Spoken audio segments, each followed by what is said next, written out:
This week, we discuss if Microsoft pushed the big red button in the console war. So without further ado, let's go ahead together as a people, of course, and take it out.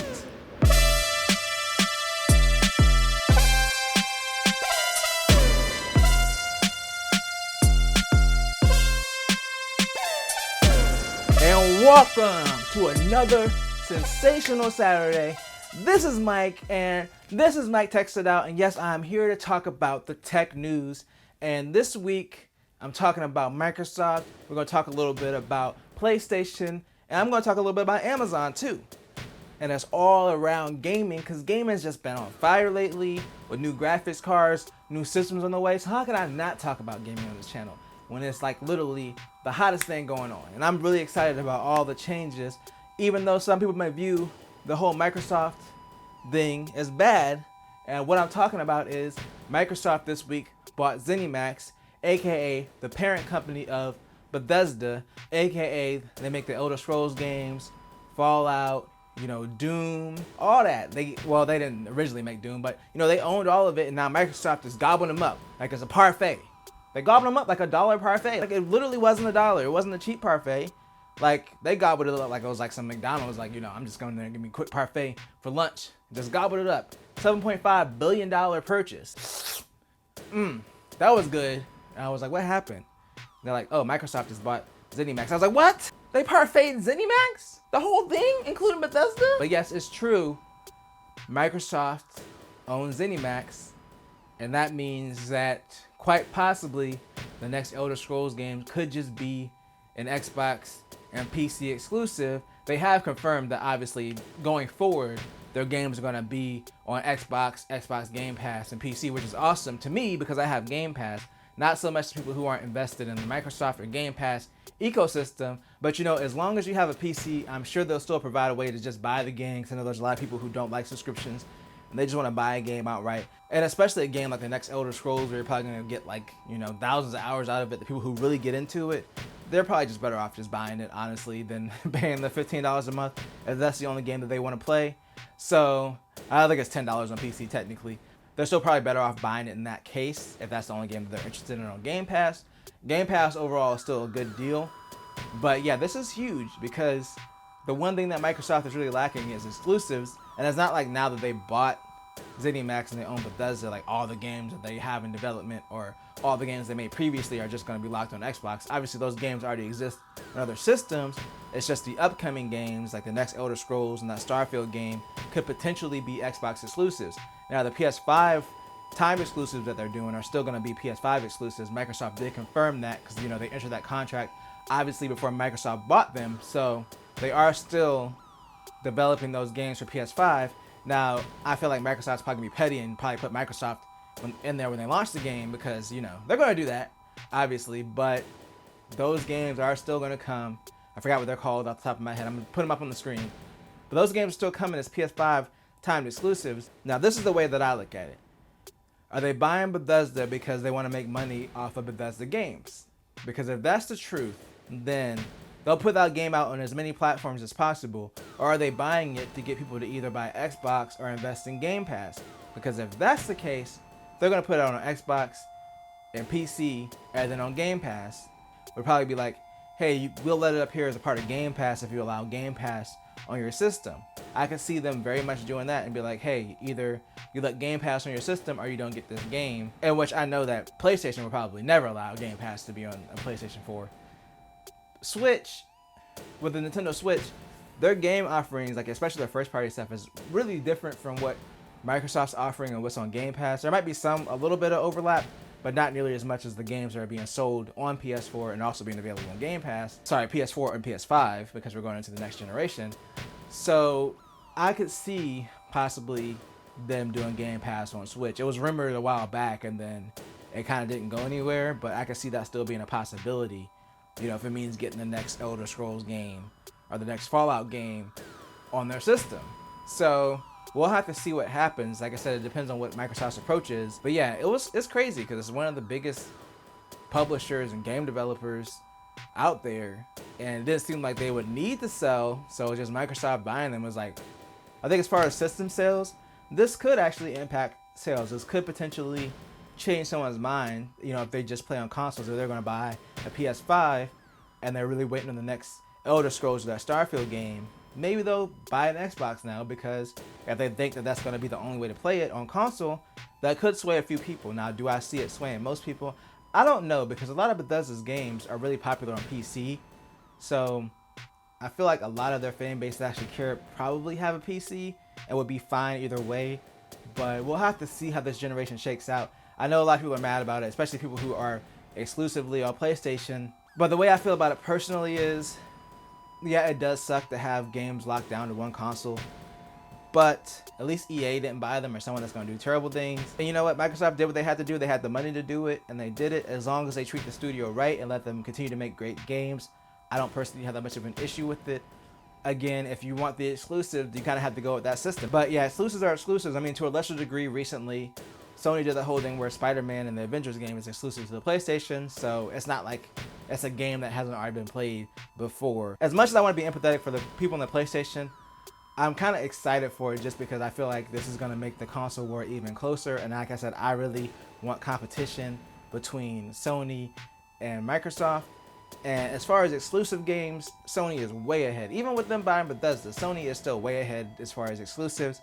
So this definitely puts Microsoft closer in the fight this generation. And I'm excited to see how it turns out. Speaking of this generation, Sony said a few months ago, they were like, you know, we believe in generations. Blah, blah, blah, blah. If you buy a game on PS5, it's made for PS5. We're not going to do this, you know, smart delivery stuff that Microsoft's doing, because all of our games are going to be PS5 games designed to run that hardware, whatever.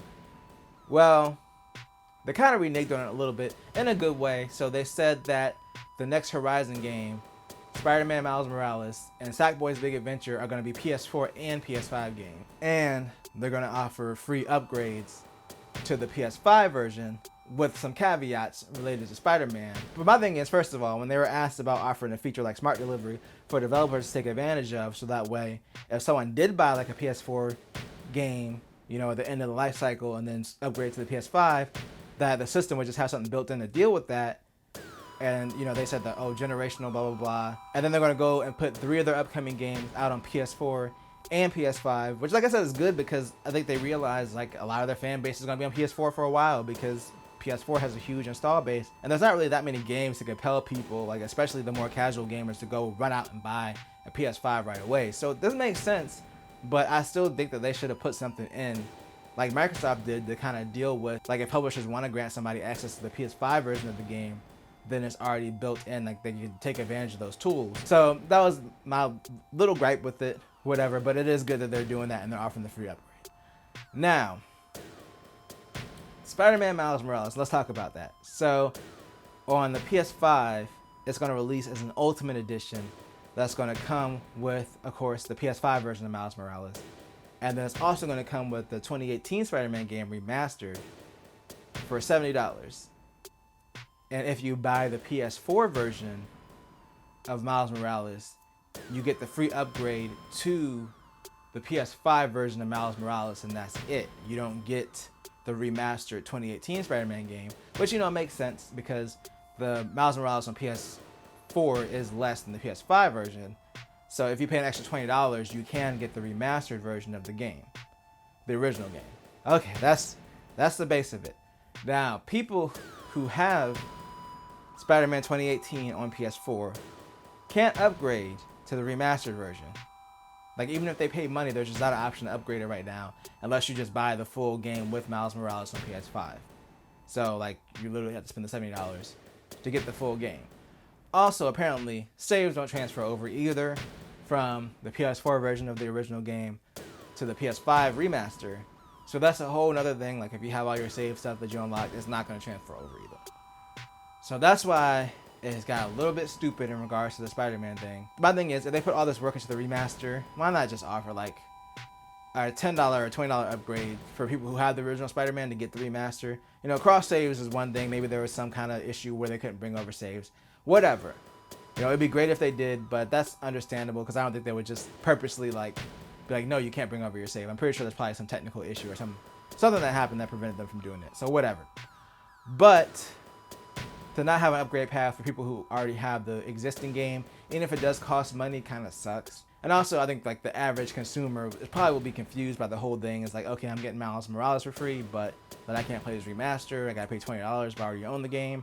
It's just a really confusing situation. So I think it's good that they're doing the free upgrade, at least for Miles Morales. But like I said, they could just make it a more consistent thing.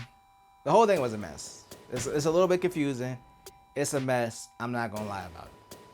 Overall, despite the setbacks with both companies, I think that they're both heading into the right direction, and this is going to be an exciting battle, but it might not be a 2-player battle.